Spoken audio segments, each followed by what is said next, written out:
LDR nyo, magkakahiwalay na naman kayo. No more dilig na naman. So guys, tingnan natin kung gaano kahigpit ngayon sa Philippines.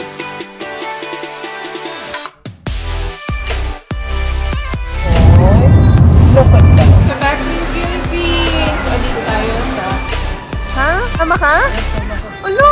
Yan na sila, oh! Maitim ba skin? Underarm at singit mo? K-Skin ang bahala sa'yo. Premium ang ingredients, paraben-free and sulfate-free, and FDA-approved, kaya safe for everyone. With K-Skin, ibalik ang alindog mo. Huwag nang magpahuli.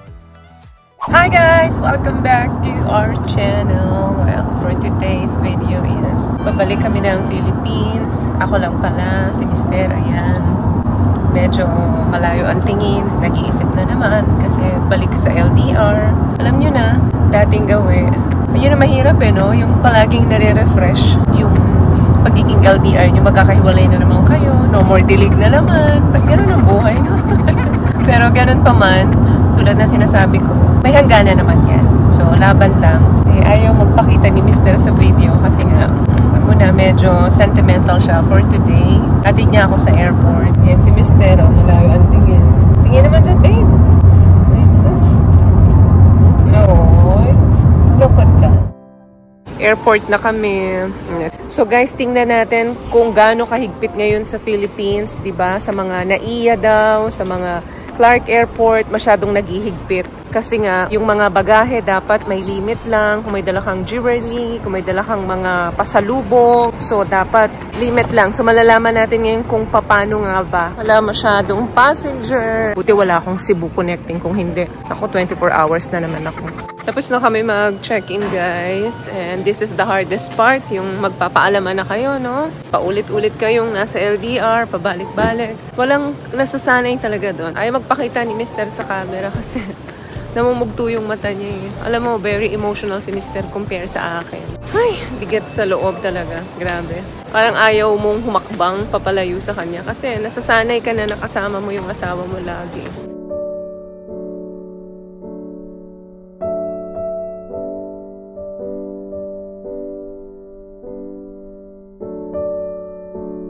Kapasok na ako, guys. Teka, parang si Mister to ah. Saglit do. Bakit? Ha? Sama ka? Yes, sama ka. Hello!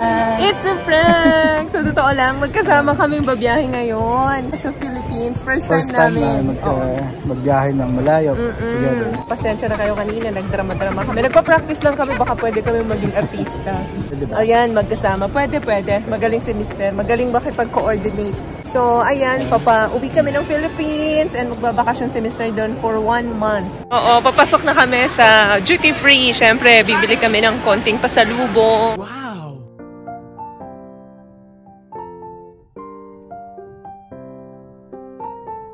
Bilan natin sila yan. Dior ang mga bilin. Ito masarap daw. Subukan natin. Mga pampasalubong. Waiting na for boarding. Nakaano ako guys. Compressor sock. Dumarating ako sa Pilipinas. Namamagana yung binti ko. Tsaka yung paa ko. Kaya pinag-compressor sock ako ni Mister. What I love about this product, itong No More Dark Secret ng K-Skin, bukod sa may advanced whitening na siya, na kung saan pwede niyang matulungan na pumuti yung mga singit-singit mo, moisturizing, meron siyang anti-irritation, antibacterial, maintain healthy pH level. Hindi lang pambabae, meron din po tayong pang lalaki. Usually, pag Emirates, umaabot ako ng 21 to 22 hours. But this time, mas mabilis yung biyahe ko kasi wala na akong connecting flight sa Cebu. Excited na ako. Mako-compare natin yung sistema ng bawat airport. But so far dito, very lenient.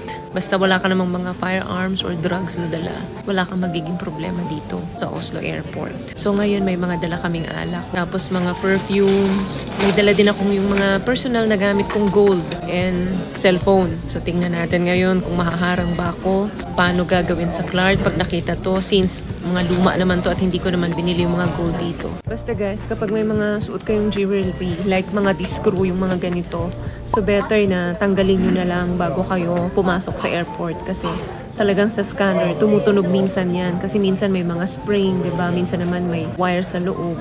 So, yun yung nadidetect ng scanner. Now, kung sakaling di nyo naman natanggal, explain nyo na lang na nakascrew yun. Ina-allowed naman nila yung explanation nyo. So, okay din lang. Pero better kung aalisin nyo muna yung mga jewelry nyo kapag papasok kayo sa airport. Cranberry juice for snack.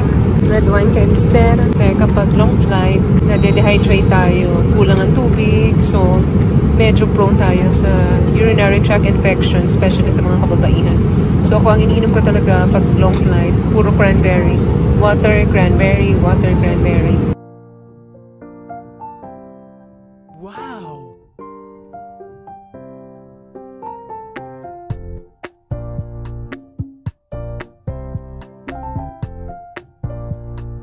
Hindi naman kami na-hassle talaga. Except doon sa binili naming alak sa duty free nung nasa Norway pa kami. So, in-inspect yun. Ganun lang. Ganun. Ka-lenient dito. So, next airport natin is sa Clark na. Yan, pina-open lang kanina yung luggage namin. Yung hand carry because of siguro merong alak nakita.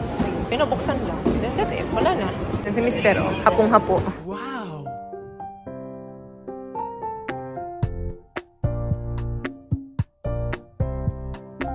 Boarding na kami, going to Clark Airport. See you, Clark Airport.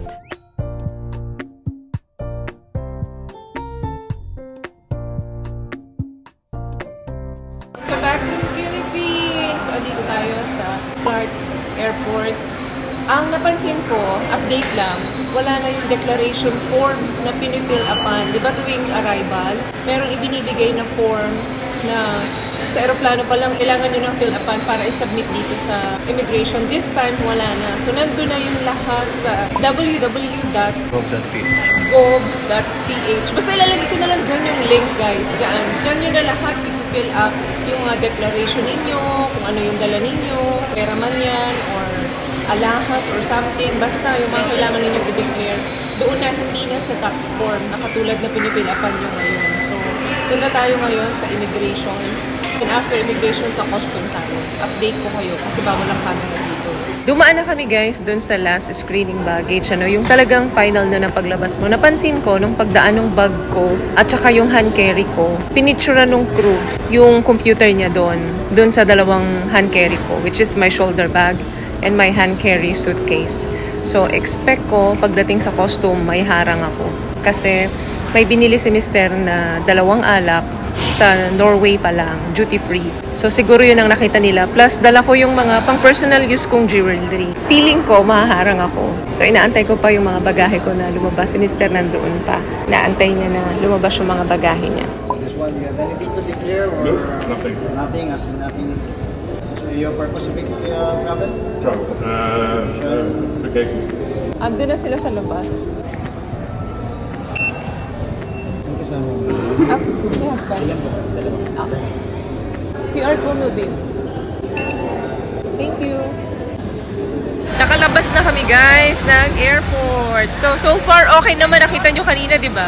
Ha? May boses daw sabi ni Mr. Makaka-copyright tayo. Kung kita nyo kanina, tuloy-tuloy naman kami. So yun nga, ang laking tulong nung form na pinila pa namin sa bahay. Online guys. Lahat na nandun. Tuloy-tuloy na kayong lalabas. So hindi totoo ang chismis na may harang dito sa Clark. So kung may dineclare ka, dadaan ka sa custom with declaration. Kung wala ka naman dineclare, dadaan ka din sa custom without declaration. So tuloy-tuloy lang siya. Wala kaming dineclare. Kaya tuloy-tuloy kaming nakalabas. So mali ang hinala ko. So okay na guys. So andito na ang aming sundo. Yan na sila. Oh, mga anakis ko.